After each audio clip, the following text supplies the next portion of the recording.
Pak, maaf mau nanya, di daerah sini ada masjid atau musola gak ya? Kalau ada di sebelah mana, Nji? Bapaknya gak jawab, bapaknya berdiri nyamperin aku. Nah ternyata ketika nyamperin aku, bapaknya ini pincang, Mas. Oh? Bapaknya ini gak jawab, Mas. Cuma bilang, sambil nunjuk ke arah salah satu jalan.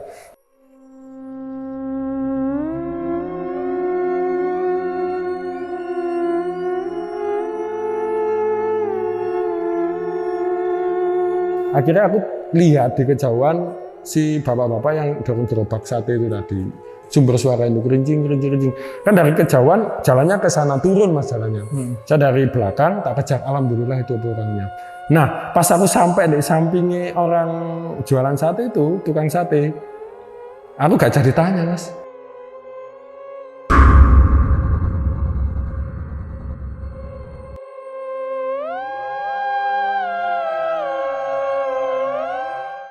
Assalamualaikum warahmatullahi wabarakatuh. Salam sejahtera untuk kita semua. Kembali lagi di Lonceng Misteri, masih bersama gue Gilang. Dan di edisi Malang malam ini, gue kedatangan seseorang yang bakal nyeritain kejadian horor ketika dia datang ke sebuah komplek perumahan terbengkalai yang ada di Malang.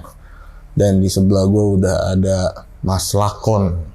Mas Lakon Story, akhirnya ketemu juga di Malang, Mas. Alhamdulillah ya, Mas. Setelah lama-lama kemarin tuh datang ke Jakarta kita nggak ketemu. Nggak ketemu. Ya. Oke, betul. akhirnya ketemu di sini, jodohnya di sini, dan sekarang mau nyeritain kejadian horor buat Lonceng Misteri. Nah, Mas, ini kejadian yang mau diceritain ini tahun berapa sih, Mas? Tahun 2014, kalau nggak 2015, sekitar itulah, Mas. 2014. Itu ngapain waktu itu datang ke sana, Mas? Mas, saya itu kan urusan kerja. Saya dulu itu kan kerja di travel. Oke. Habis itu ada tamu yang kebetulan nginap di sana. Gitu. Nah, itu bisa, maksudnya bisa nyasar ke situ apa emang sebelumnya udah tahu apa emang nggak tahu sebelumnya? Sebelumnya saya nggak tahu, Mas, di situ ada kayak komplek perumahan itu. Karena waktu itu kan masih belum ada Google Map. Oke. Habis saya cuma Samsung Yong waktu itu. Samsung Yong. Iya, yang kecil. Iya, yang kecil ya. Saya juga pakai dulu tuh kebetulan. Nggak ada memang. Itu, Oke. Nah, Mas, ini kan katanya komplek perumahan ini katanya komplek perumahan yang emang lumayan gede nih, Mas. Besar banget, Mas. Kenapa kok bisa terbengkalai, Mas?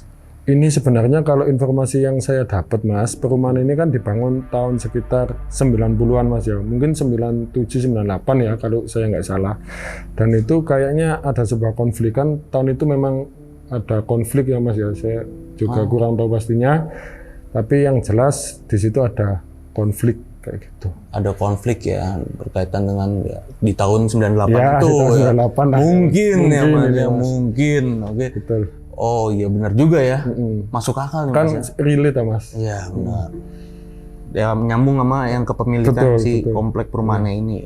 Oke. Yang penonton mungkin udah bisa nebak-nebak ya dari omong kita ya. Betul. Penonton sekarang udah cerdas-cerdas, Mas. Tenang saja, Mas. Apalagi sahabat lonceng, jago, Mas. Dan ya pokoknya ditahan dulu, Mas, saya cerita. Dan buat sahabat lonceng nih wajib banget nonton video ini dari awal sampai habis. Jangan ada yang di skip-skip. Dan buat kalian yang belum subscribe Lonceng Misteri, buruan langsung subscribe Lonceng Misteri biar gue makin semangat ngasih konten-konten horor lainnya sama kalian semua. Mas Lakon, langsung kita mulai, Mas, ceritanya, Mas.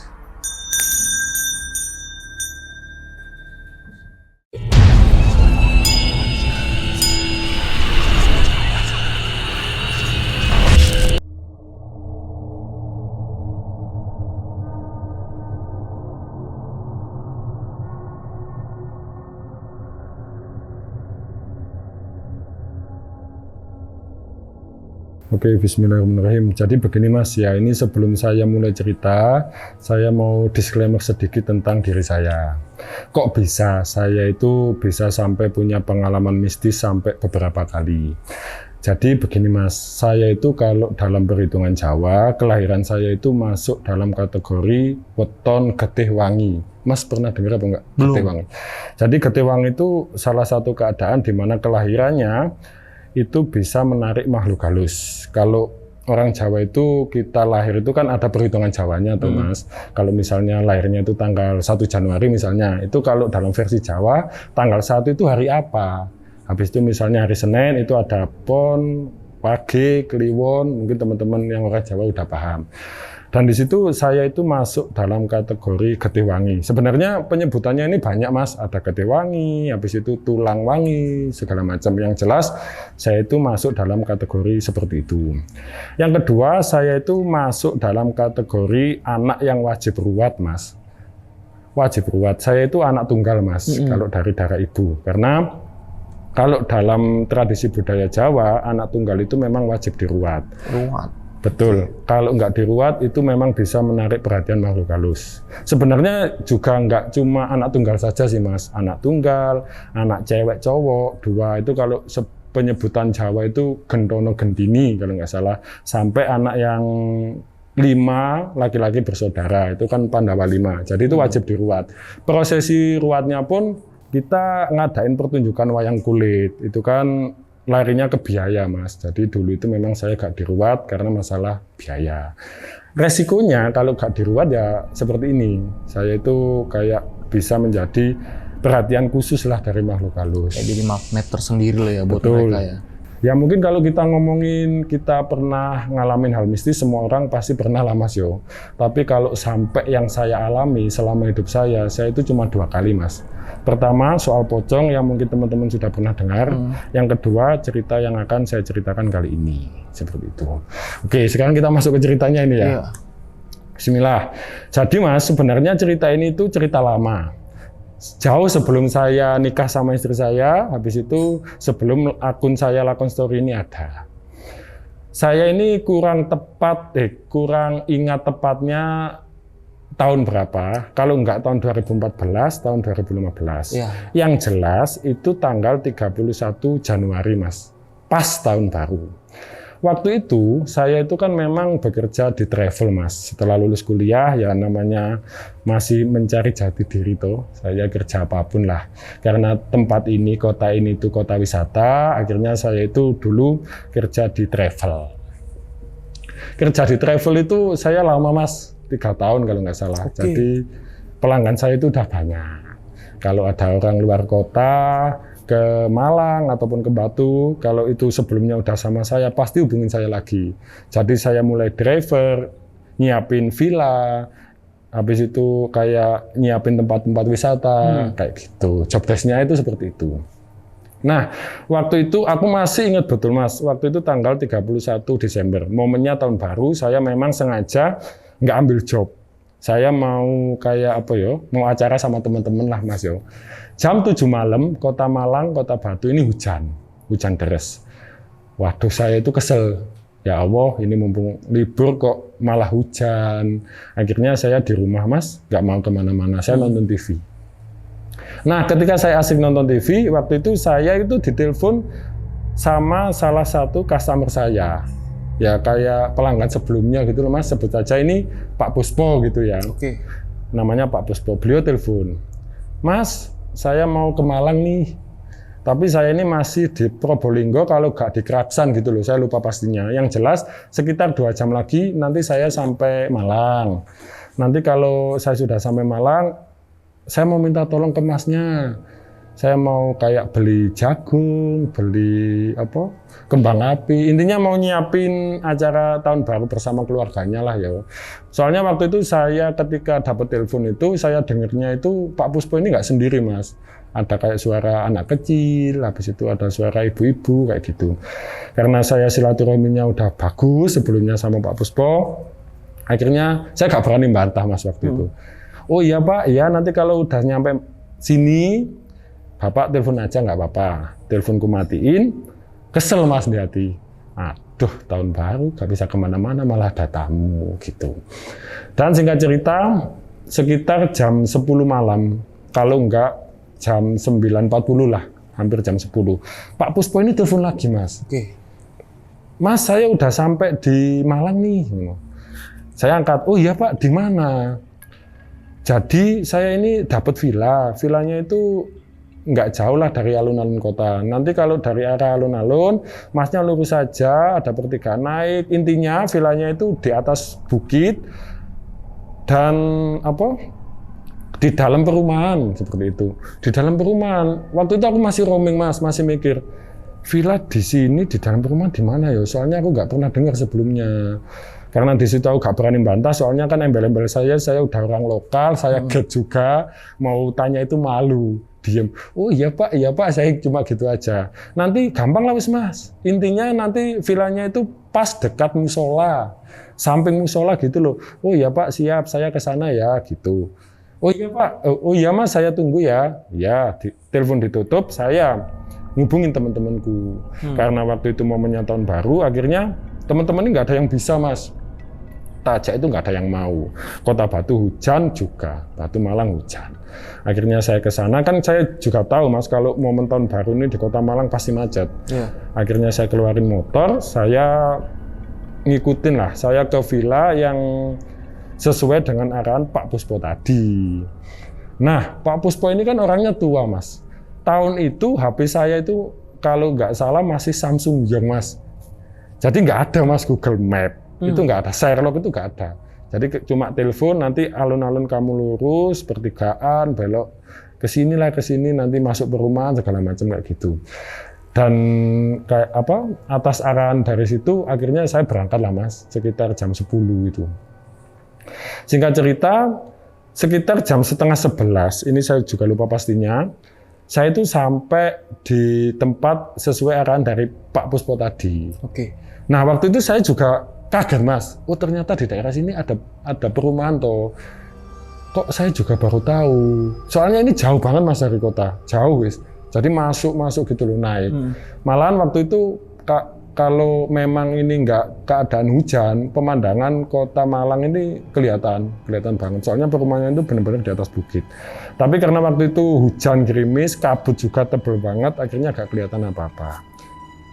Saya itu sampai di pintu gate-nya perumahan, Mas, di depannya. Itu kan kalau di depan perumahan itu ada portal loh, Mas. Itu buka portalnya, waktu itu ada pos satpam itu 2 kanan kiri, Mas. Nah, di sebelah kanan itu ada sapamnya, tapi sapamnya itu lagi tidur, Mas. Karena saya, ya itu tadi balik lagi embel-embel saya orang lokal, saya gak pakai helm, saya cuma pakai topi. Pak sapam, permisi, saya mau masuk. Orangnya diem aja, karena tidur. Kok gak ada jawaban gitu. Ya udahlah, masuk aja. Masuk, Mas. Masuk itu jalannya nanjak, aspal bagus banget lah, wis. Setelah nanjak masuk, ternyata itu di situ benar-benar perumahannya itu memang elit, Mas. Kanan kiri itu bangunannya, rumahnya itu gede-gede banget. Dan waktu itu pas saya lihat lampunya ya juga lampunya nyala, suasananya rame. Habis itu saya dengar suara anak kecil, ibu-ibu, suara musik klasik yang sampai sekarang saya ingat itu. Saya itu kan jalan toh, Mas, jalan masuk perumahan itu. Sambil noleh toh, Mas, kanan kiri. Oh, perumahan. Ternyata di sini ada perumahan. Dan di antara rumah-rumah yang tak lihat itu saya masih sempat, Mas, lihat ada orang Cindo di atas di lantai 2 kayak aktivitas sama keluarganya, lihat orang Jawa juga, orang WNA, orang Belanda juga. Aku juga lihat pakai baju Belanda, kan khas kelihatan toh, Mas, meskipun gelap. Kalau itu WNA kan kelihatan. Oh, ternyata di sini rame ya kayak gitu. Nah, setelah saya lihat itu semua, akhirnya saya tetap lanjut jalan, Thomas, karena yang jadi patokan saya, villanya yang ditempati Pak Puspo ini dekat dengan musola kayak gitu. Dan ternyata, Mas, villa itu luas, Mas. Komplek perumahan itu luas. Luas banget, orang saya itu sampai 15 kalau nggak 20 menit saya udah keliling-keliling kok. Itu masih nggak ketemu kok musola itu. Jadi saya itu jalan, habis itu ada perempatan jalan, coba ke kanan, nggak ketemu perempatan jalan lagi, coba ke kiri. Dan singkat cerita sekitar setengah 11 malam, aku tuh nggak kunjung ketemu Pak Puspo, Mas. Musola perumahan itu nggak ketemu. Aku udah keliling-keliling sampai lama itu, aku nggak lihat adanya musola itu, nggak lihat. Bingung toh, Mas. Waduh, kok gak ketemu, ini udah setengah 11, orang niat awal saya itu cuma datengin Pak Puspo, bantu Pak Puspo, habis itu saya mau balik lagi acara sama teman-teman, niat saya kan gitu, karena momennya kan tahun baru gitu loh, niat saya kan memang libur. Nah, setelah lama akhirnya saya telepon lah, Mas, Pak Puspo.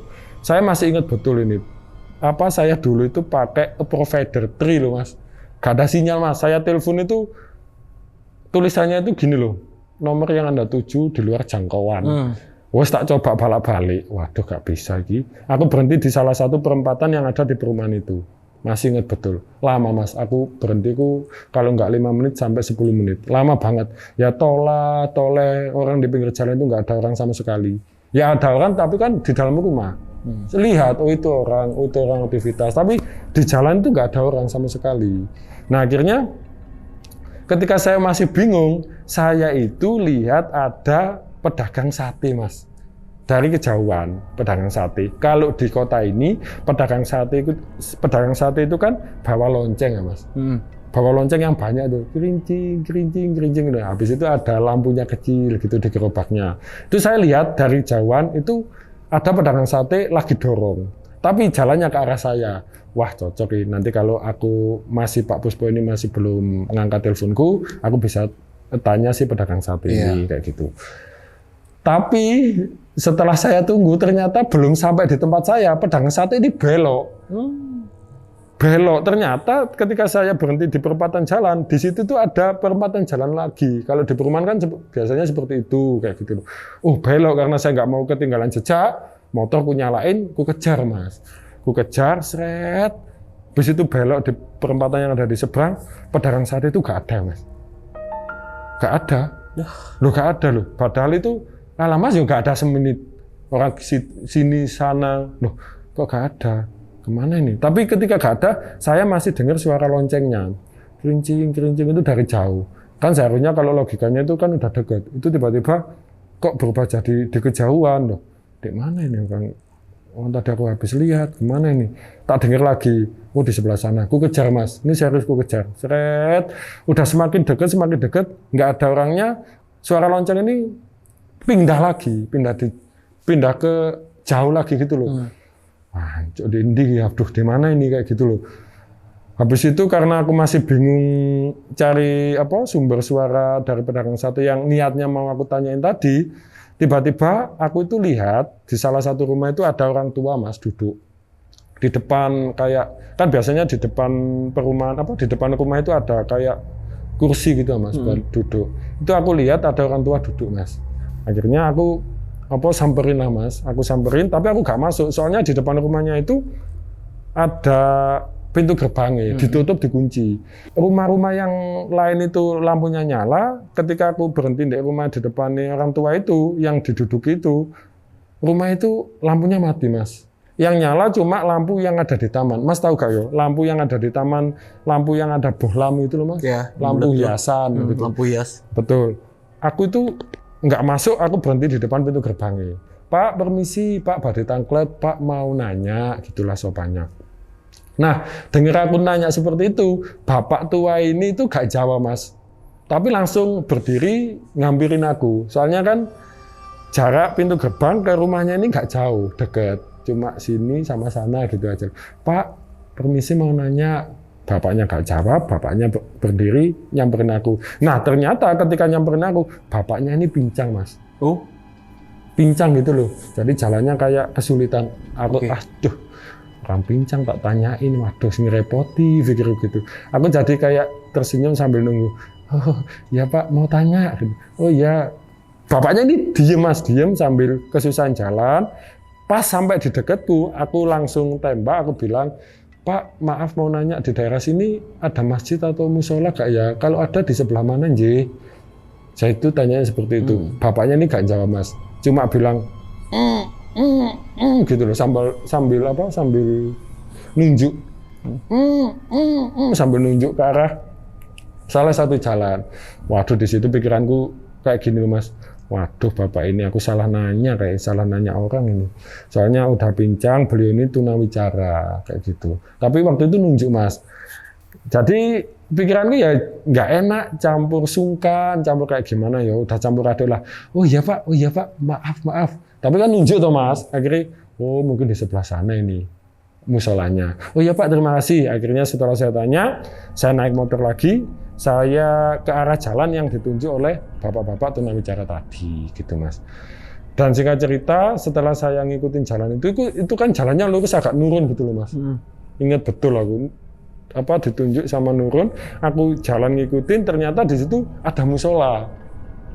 Musolanya itu memang agak jauh dari jalan. Kemarin saya sempat bikin dokumenter, bisa dilihat, itu memang agak jauh dari jalan. Kalau dari atas, musola ini memang gak kelihatan soalnya ketutup bangunan villa, Mas.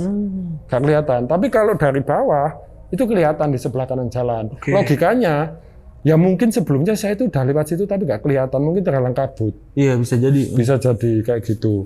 Akhirnya saya berhenti, oh ternyata ini musola. Akhirnya motor saya matiin, saya turun, saya jalan ke arah musola. Waktu itu sekitar jam 11 malam. Aku masih sempat lihat jam, soalnya aku takut kehilangan momen melewati tahun baru sama teman-teman. Aduh, udah jam 11 ini gitu. Udah sedang ketemu Pak Puspo biar segera selesai gitu loh. Setelah saya turun, saya berjalan ke arah musola. Waktu itu villanya ini kan hadap ke arah jalan utama. Lah, musolanya ini kan di samping villa, Mas. Nah, pintu ke arah jalan ini ditutup. Pintu yang di samping yang berhadapan dengan musola itu lampunya nyala, meskipun nggak dibuka tapi lampunya nyala. Jadi saya inisiatif lewat samping toh, Mas. Dan di situ otomatis saya itu lewatnya jalan ke arah musola. Nah, musolanya ini tempatnya agak ke atas gitu loh, Mas. Jadi kalau kita mau ke musola itu kita harus naik tangga dikit gitu loh. Nah, kita naik tangga dikit.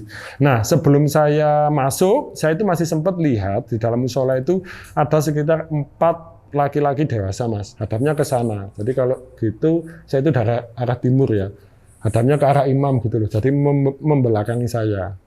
Mereka itu duduk bersila sambil nunduk mungkin berzikir. Waktu itu pikiranku kayak gitu. Orangnya itu pakai baju putih-putih kusam. Kayak gitu. Tapi karena tujuan utama saya bukan di musola, akhirnya saya belok ke arah villa. Villanya itu, Mas, posisinya itu apa? Pintunya itu pintu kaca, Mas. Jadi meskipun belum dibuka, kita dari luar udah bisa lihat ke arah dalam kayak gitu.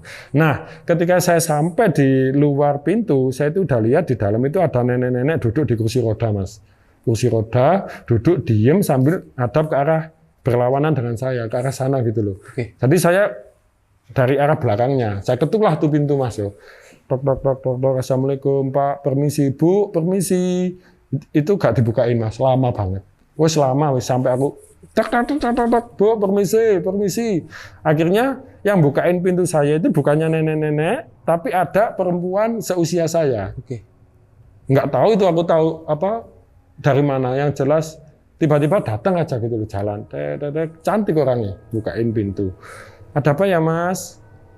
Saya mau cari Pak Puspo, tadi udah telepon gitu. Beliau itu diem sebentar, habis itu bilang, oh Pak Puspo ya sudah ditunggu saja kayak gitu. Oh nggih, tapi ketika mbak-mbak ini bilang ditunggu saja, mbak-mbak ini nggak bukain pintu, Mas. Cuma buka, habis itu, oh ya sudah ditunggu saja, diem. Kan nggak enak tuh, Mas, aku mau masuk. Waduh, agak disuruh masuk, ya wes aku diem. Oh ya udah, saya tunggu di luar aja, gitu toh akhirnya. Akhirnya saya tunggu di tangga depan musola, Mas, karena kan tangganya itu tepat di samping. Nah, ketika saya nunggu, saya di tangganya, itu saya kan pandangan saya masih bisa lihat, toh, Mas. Ada nenek-nenek yang duduk di kursi roda, soalnya kan pintunya tadi kaca. Iya, benar. Saya itu masih bisa lihat, jelas banget, soalnya lampunya nyala. Nah, ketika saya masih nunggu, waktu itu saya dengar suara musik klasik, suara anak kecil, suara ibu-ibu, intinya suara orang beraktivitas lah waktu itu. Nah, jam 11 lewat 10 menit. Saya duduk di situ nunggu, saya keluarin rokok, saya ngerokok sambil nunggu. Ketika saya nunggu, saya kan masih bisa toh, Mas, lihat ke arah jalan utama. Jalan utamanya kan di depan saya agak jauh, tapi saya masih bisa lihat. Waktu itu aku masih sempat lihat ada orang berlari. Lari kayak dikejar sesuatu gitu, orang tua lari. Habis itu ada ibu-ibu, anak kecil. Itu setiap 5 menit saya lihatlah orang lari ke sana, kemari ke sana. Aku mikir, oh ternyata villa ini, komplek ini memang rame, cuma aku gak tahu aja kayak gitu. Akhirnya saya nunggu, habis itu saya sesekali lihat ke belakang. Jam segini orang itu ngapain kok tetap di situ sambil di musola sambil duduk bersila gitu loh. Gak noleh ke aku sama sekali, nggak noleh. Yang itu ya, yang di musola tadi. Betul, yang di musola itu nggak noleh, Mas. Kalau saya segini sama saya batuk, kan biasanya kalau orang kan mungkin noleh, saya mau nyapa, enggak, itu diem. Posisinya masih sama ya? Sama, diem gak gerak, Mas. Ngadep ke imam, saya di belakangnya. Bajunya putih kusam. Saya noleh, udah ada orang gitu. Habis sambil mainan HP, sambil ngerokok. Itu saya intinya masih ngerasa kalau di situ rame lah Mas. Jadi saya is okay lah yo, intinya kayak gitu. Dan singkat cerita, jam 12 lewat 5 menit. Di kota Malang, kota Batu, itu kan kalau akhir tahun pasti banyak acara tuh Mas. Jadi suasananya itu pasti rame, pasti ada kembang api dan sebagainya. Yeah. Nah waktu itu Mas, ketika pergantian tahun, saya itu benar-benar gak denger apa-apa Mas. Waduh. Gak denger apa-apa. Suaranya itu sunyi, hawanya itu sunyi banget. Nah, ibu-ibu, suara anak kecil, suara musik, suara ibu-ibu tertawa, anak kecil lari-larian, bapak-bapak ngobrol. Pas pergantian tahun baru, itu kayak hilang Mas. Bener-bener hening, plus gitu. Itu aku ngerasa, waduh, kok tiba-tiba kayak gini, sepi Mas. Kan kalau meskipun kita di tempat sepi, itu biasanya suara hewan itu denger Mas. Suara jangkrik, suara burung sesekali, itu benar-benar gak denger. Suasananya itu benar-benar masih berkabut, tapi waktu itu aku masih lihat ada nenek-nenek di dalam itu, masih tetap berada di posisinya. Yeah. Tetap diem, nenek-nenek itu kayak gini loh Mas. Sesekali itu gerak, duduk, gini, duduk. Aneh banget. Aneh, aku dari jauhan, orang ini ngapain? Lihat, habis itu liatin HP, liatin HP. Nah, pas setelah selesai pergantian tahun, saya itu tiba-tiba dikejutkan dengan iki. Bapak-bapak yang sebelumnya bersila itu satu, tiba-tiba ngagetin aku Mas dari belakang. Mas, ngapain di sini gitu. Kaget tuh Mas, orang saya sebelumnya lihat orangnya nggak gerak. Ya aku kan mainan HP sambil nunggu, gabut lah Mas. Terus kayak gini, tiba-tiba itu dikagetin. Mas, permisi mau ngapain? Ini bahasa Jawa lah.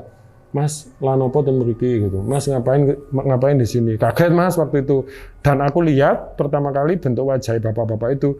Bapak itu wajahnya putih Mas. Putihnya itu putih kayak albino Mas, tahu nggak?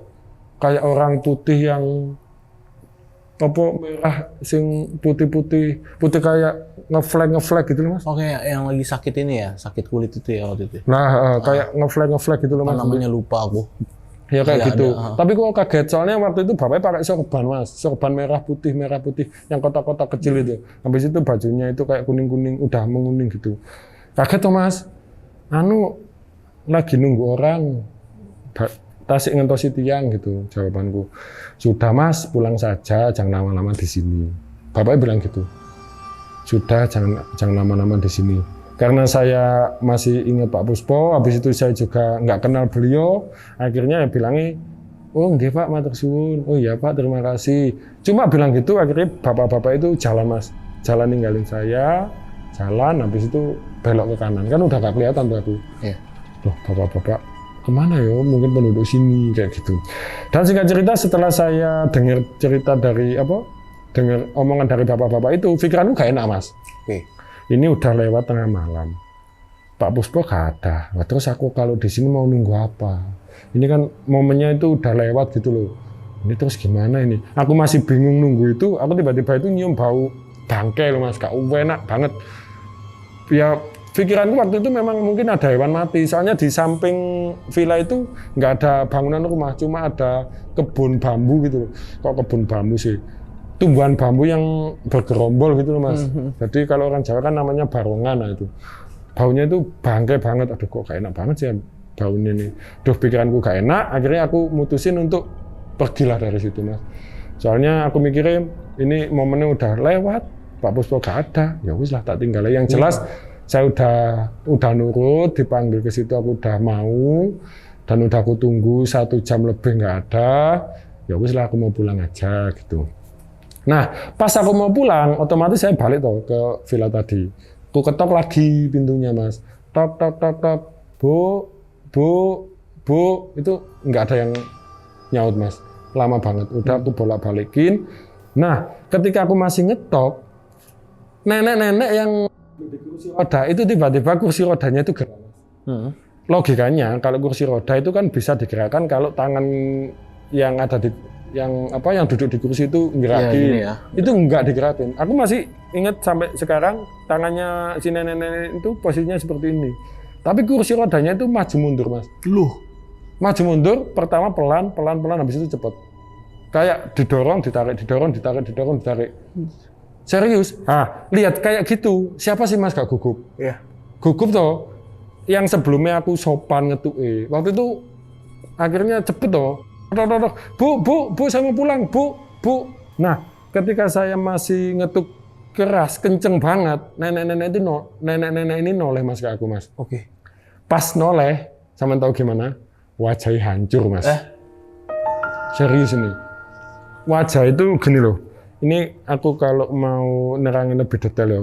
Mas tahu gak kalau ada orang yang wajahnya itu kayak bentol-bentol. Kayak ada penyakit apa ya itu namanya? Yang kayak yang merentul yang itu, mohon Mas. maaf agak kayak penyakit Nah, kayak penyakit kulit kusta, mungkin ya, ya kayak kusta kusta gitu itu ya. mungkin. Tapi itu enggak kayak kusta kayak gitu. Ya ada kustanya tapi kayak melepuh gitu loh, Mas. Wong matanya sebelah kiri itu kayak gini kok. Wis Mas lihat itu ya apa ya? Aku wis nggak bisa lah ya kalau mau cerita lagi. Wis gemeter wis. Kayak ngomong nggak bisa Isan. Kayak ada yang nahan di tenggorokan. Gitu loh. Wis mau gerak sulit, akhirnya ya gimana yo? Takut Mas aku waktu itu. Orang waktu itu aku mau teriak aja udah sulit kok. Gitu akhirnya karena aku saking ketakutannya akhirnya aku lari Mas. Lari wis. Lari jatuh-jatuh soalnya mau masuk ke villa itu kan ada tangga-tangganya juga dikit ke villa. Itu jatuh-jatuh aku Mas. Jatuh-jatuh aku lari ke motor. Aku gak noleh ke arah musola lagi. Wis aku keringatku wis keluar aku berteriak minta tolong. Teriak aku Mas. Tolong Bu, tolong gitu. Serius ini. Karena motorku dulu motor bebek Mas. Engkol lah sulit. Akhirnya lari aku Mas.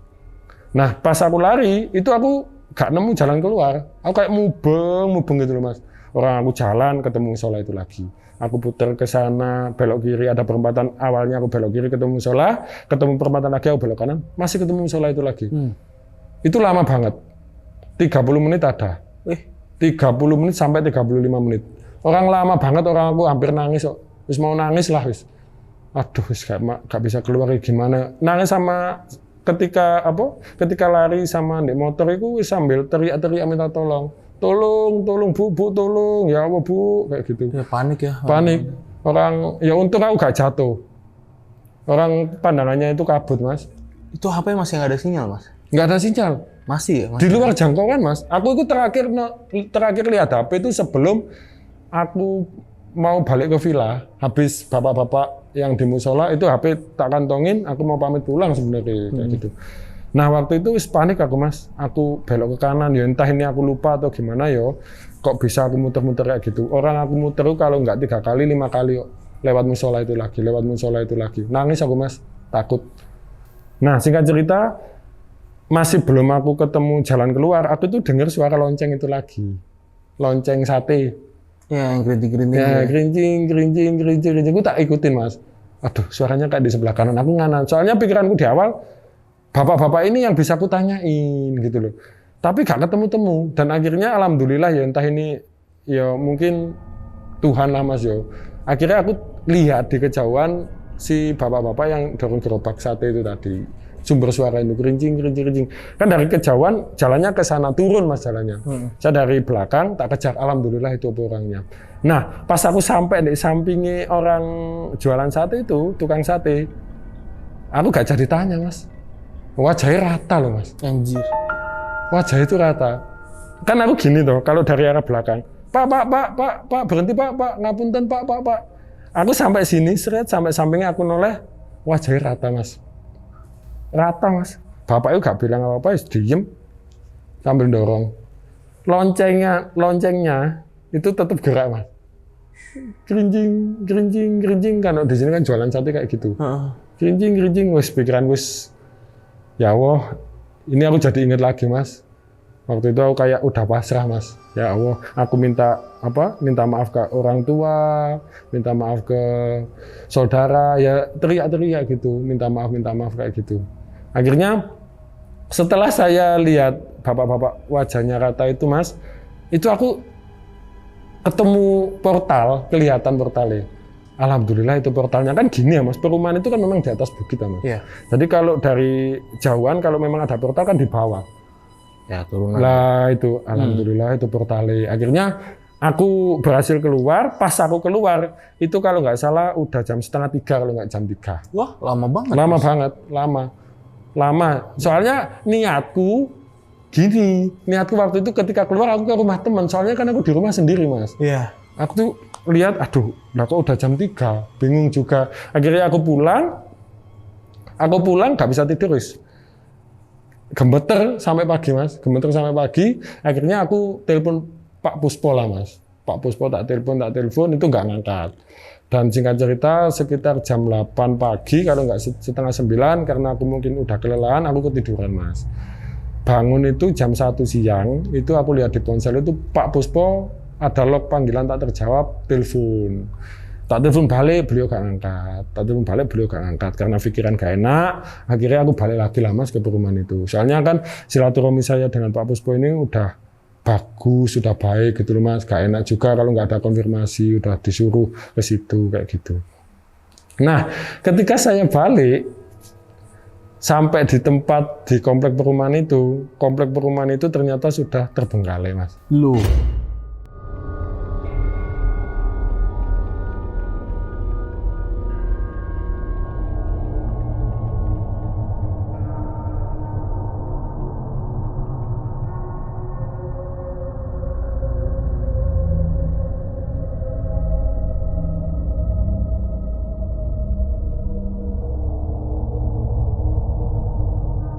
Udah nggak ada.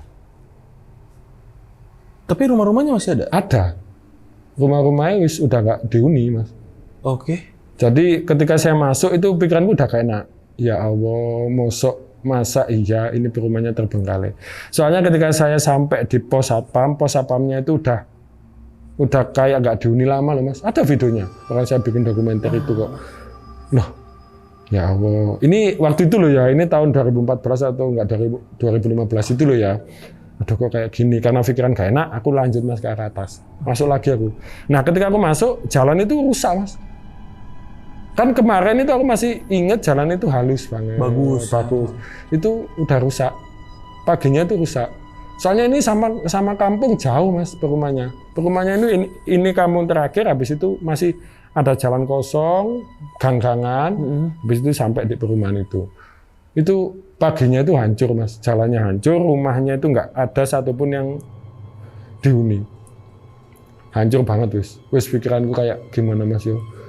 Ya Allah, aku masa kemarin di sini, aku lihat semua orang itu ada di sini kok sekarang nggak ada. Nggak ada satupun aku orang lihat itu Mas, jam 1 siang itu. Tapi ada satu rumah nggak ya Mas, lakon inget bentuknya kayak gimana dan pas baru bangun tidur tuh rumahnya berubah bentuknya gimana gitu, sama nggak? Sama ya. Awal malam ngelihat bagus, siang jadi jelek ya.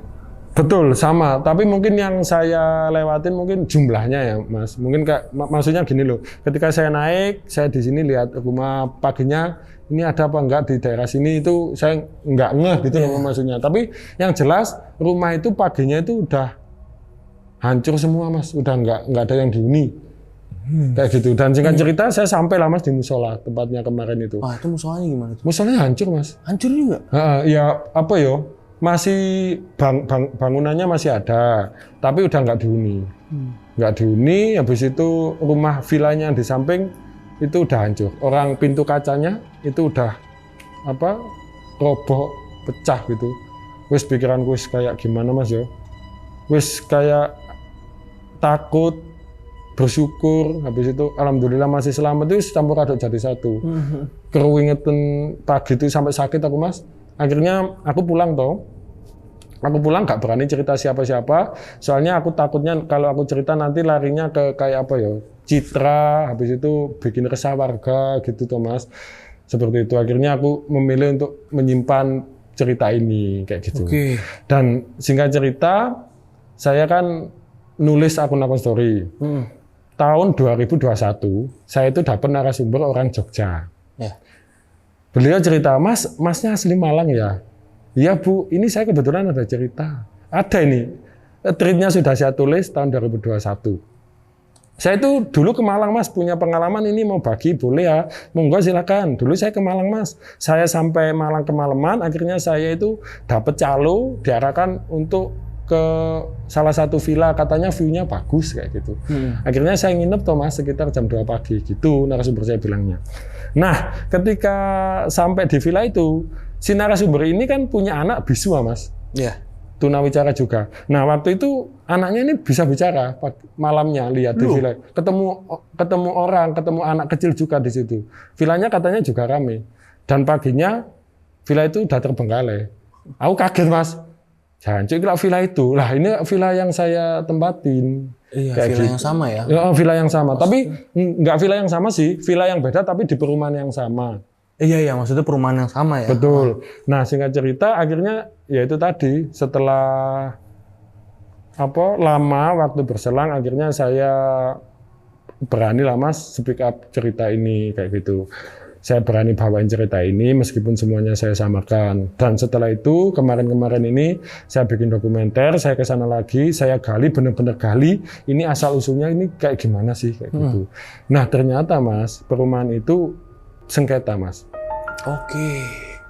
Perumahan itu milik satu keluarga. Komplek perumahan itu luas banget loh Mas, 10 hektar lebih loh Mas. Milik satu keluarga segitu? Milik satu keluarga. Dan itu kayaknya sengketa antara saudara, anak pertama, kedua. Mungkin loh Mas, ini saya nggak tahu pastinya. Yang jelas itu sengketa dan itu ada konflik. Ya yang jelas kalau di Jawa mungkin ada konflik ilmu-ilmu hitam seperti itu. Akhirnya villa itu terbengkalai. Karena setelah villa itu dibangun, komplek perumahan itu dibangun, perumahan itu nggak jalan lama kok Mas, sekitar 1 minggu sampai kalau nggak 1 bulan udah terbengkalai. Kok gitu nggak ada yang nempatin? Nggak ada yang nempatin. Jadi villa itu, perumahan itu sebenarnya memang sudah selesai dibangun, sudah ditempati, tapi cuma sebentar. Oke. Orang saya kemarin ke situ waktu penelusuran itu, saya lihat musolanya itu dibangun tahun 1999 Mas. Belum sampai tahun 2000, ada videonya. Jadi belum sampai tahun 2000. Tapi tahun 2001 udah nggak ditempati. Karena menurut narasumber yang ada menurut warga lokal, di situ memang wingit. Setelah villa itu ditempati, ada orang satu keluarga terbakar hidup-hidup. Tempat tempat orang gantung diri dan sebagainya. Kayak gitu. Ya untungnya aku bisa keluar Mas, kalau mungkin waktu itu aku nggak bisa keluar ya. Sekarang nggak di sini. Kayak gitu. Masih muter-muter tuh di perumahan. Iya mungkin Mas. Kayak Tapi gitu lah. komplek perumahan atau komplek villanya ini masih ada kan ya? Masih ada sampai sekarang masih ada. Pernah denger nggak Mas? Pernah dengar cerita lagi nggak dari seseorang nih Mas? Tadi nih kayak dari narasumber yang Mas Akon kan ternyata di perumahan atau komplek villa yang sama. Dari treat lain ada nggak Mas? Kalau dari treat kan nggak ada Mas, tapi kalau dari warga lokal itu yang saya dengar setelah saya ngalamin ini, habis itu setelah saya benar-benar gali kan, saya memang cari tuh cerita tentang di situ. Itu memang sering Mas, kalau warga sekitar dengar kayak ada aktivitas, sering ada rombongan ke situ, tapi paginya nggak ada gitu. Sering sekali, nggak cuma 1 atau 2 orang. Kayaknya ini mungkin teman-teman yang nonton atau yang dengerin cerita ini mungkin ada yang pernah ke situ. Ya mungkin kalau penontonnya ada orang Malang mungkin tahu villa mana yang saya maksud. Iya, pasti tahu lah ya. Pasti tahu. Soalnya perumahan ini sengketa loh Mas, jadi saya benar-benar gak berani kalau publish. View-nya sebenarnya bagus Mas. Tapi itu di depan perumahannya ada namanya? Ada. Ada namanya ya? Ada, tak blur kemarin. Oke. Ada namanya perumahannya. Dan berarti rumahnya pun misalnya kan itu baru dibangun terus nggak lama terbengkalai. Nggak lama. Berarti belum lama. Berarti belum semuanya laku dong. Betul. Berarti bentuknya masih ada yang sama. Betulnya. Bentuknya masih ada yang sama. Gitu. Sebenarnya ini banyak Mas yang saya lihat waktu itu. Cuma ya namanya kan kejadiannya lama. Habis itu waktu itu aku lihatnya cepet juga. Saya lihat Mas ada orang pincang di atas itu lihat ketika aku baru pertama masuk loh ada kakek-kakek gitu duduk kan, saya pikirnya kan itu masih momen tahun baru, jadi tak pikir ya masih masuk akal lah yo. Banyak banget Mas, kalau dihitung aku lihat orang di situ kalau 40 lebih Mas, banyak banget. Iya. Bentuknya manusia, Nggak ada yang aneh ya? nggak ada yang aneh. Bentuknya manusia, serius. Cuma pandanganku kayak apa ya, nggak terlalu jelas soalnya kabut mas. Kalau di Malang di Batu kan kalau hujan deras kabutnya memang turun ya mas. Oke. Jadi nggak terlalu jelas kayak gitu. Terus Pak Puspo gimana? Pak Puspo itu sebenarnya saya yang jadi pertanyaan kan biasanya kalau ke Batu ke Malang itu yang nyiapkan villa, yang jemput itu kan saya mas. Waktu itu dapatnya dari mana itu saya sampai sekarang masih belum tahu. Nah ternyata ketika setelah itu sekitar tahun 2016 sampai 17 itu Pak Puspo cerita villanya itu bukan di situ, bukan di tempat saya ternyata. Berarti villa di perumahan yang berbeda ya? Ya mungkin saya nafsirnya salah ya, karena kan nggak ada Google Map ya, Mas. Karena Pak Puspo waktu itu ancar-ancarnya cuma nanti di jalan sini kamu belok sini, kamu belok sini. Sebenarnya jelas ini saya kan nggak mau detailkan kayak gitu. Ternyata salah mas saya ke situ. Nah Mas Lakon, perumahan itu sendiri ya, perumahan di Tempat yang itu. Mas Lakon, tempat Mas Lakon nyasar ini kan berarti sempat ada yang nempatin ya? Iya. Sempat ada yang nempatin dan akhirnya ada yang meninggal juga, ada yang pindah. Ya, ini kan yang punyanya katanya kirim-kiriman ilmu hitam nih. Kayak kirim-kiriman yang mungkin santet lah ya. Betul. Nah, keluarga-keluarga yang meninggal di situ tuh emang korbannya apa yang emang gimana? Karena kan ada yang katanya ada yang kebakar satu rumah nih. Betul. Nah, itu gimana mas? Jadi gini mas Yo, itu kan sengketanya itu kan antar keluarga. Jadi satu komplek perumahan ini kan milik satu keluarga loh yo. Ini yang saya tahu loh yo. Itu milik satu keluarga dan itu kayaknya pembagian apa hak warisnya mungkin ya kayak gak sama. Jadi akhirnya antar saudara ini saling santet agar perumahan ini gak laku, agar seperti itu gitu loh mas. Akhirnya ketika perumahan ini benar-benar sudah jadi, waktu itu sudah jadi, akhirnya ya kayak gitu. Ada satu keluarga yang terbakar, dibuat gantung diri juga beberapa kali, akhirnya warga lain berhenti. Keluar, pindah kayak gitu. Soalnya ada kesaksian, ada yang diganggu sampai depresi juga mas. Oh iya. Salah satu penduduk di situ kayak gitu. Ya ini kan cuma dugaan lah mas yo. Ini menarik ya mas ya, kalau ada narasumber yang memang pernah tinggal di perumahan itu menarik banget ya. Iya. Betul. Ada nggak ya kira-kira ya? Ya kalau kita cari sepertinya ya ada mas. Ada aja harusnya ya. Harusnya ada aja. Soalnya perumahannya gede banget ya mas. Gede banget. Tapi kemarin pas Mas Lakon kan aku belum lihat videonya ya. Mungkin kalau nanti di video ini udah ada dokumentasi dari Mas Lakon ya, aku belum lihat videonya. Dan ketika Mas Lakon videoin tuh kan di sana perumahannya banyak yang udah berubah atau banyak yang emang bentuknya masih sama. Berarti kan kalau banyak yang berubah berarti udah banyak yang laku nih. Berarti kalau masih banyak yang sama berarti masih belum banyak yang laku. Saya terakhir ke sana kan kemarin. Itu bentuknya sama mas, tapi ada beberapa rumah yang lampunya nyala. Mungkin itu yang yang nyalain penunggu villa, habis itu ditinggal. Ditinggal pergi kayak gitu, ditinggal pergi. Ya ada 1 atau 2 kayak gitu loh. Ya mungkin teman-teman nanti yang udah lihat video dokumenternya tahulah gimana suasananya di perumahan itu. Penasaran juga sih pengen lihat videonya ntar lah habis ini. Kayak gitu mas. Itu serem banget soalnya. Ya untung lah mas aku bisa selamat.